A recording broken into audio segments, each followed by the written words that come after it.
Okay, so yesterday I binge watched all of Squid Game Season 3. And there will be spoilers in this, by the way, so if you haven't seen it yet and you don't want to get spoiled, then I'd suggest to leave and come back later, or just don't come back at all, because you actually have a life and I don't.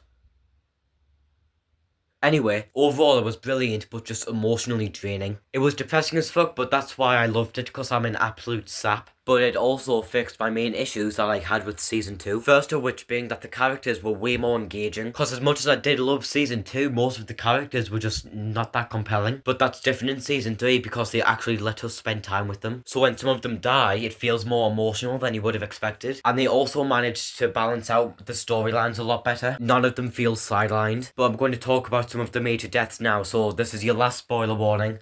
So if you're here from now, then that's just kind of on you. No offense, bro. First off, there was the mother and son duo. The son had to try and kill Johnny or else he was going to get eliminated. And the mum had to make the hard decision and kill her own son to save Johnny and her baby. In a later scene, the mum was talking with Gi-hun about how she stopped the son from ending his own life when he was a kid and promised God that she'd keep him protected, but then ended up having to be the one who'd take him out. And then she ended herself afterwards, so like...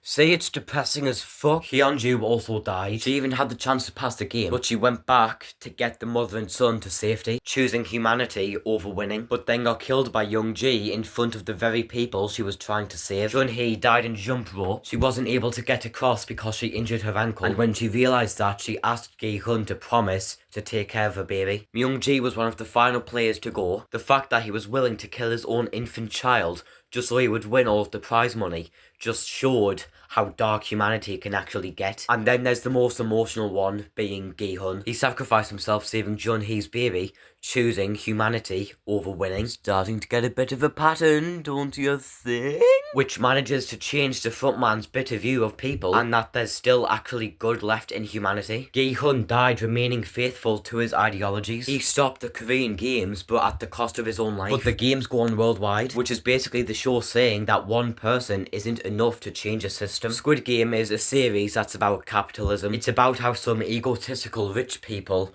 choose vulnerable people to kill each other for their own entertainment. So that's why I thought that this was a near perfect ending, because it felt true to the show's nature. But what I hated was that they had, for 2 seasons, Jun-ho was searching for the island, just for him to never even interact with his brother. But other than that, it was brilliant. So I'm going to give it a 9 out of 10. But yeah, that's about it. Be gone now.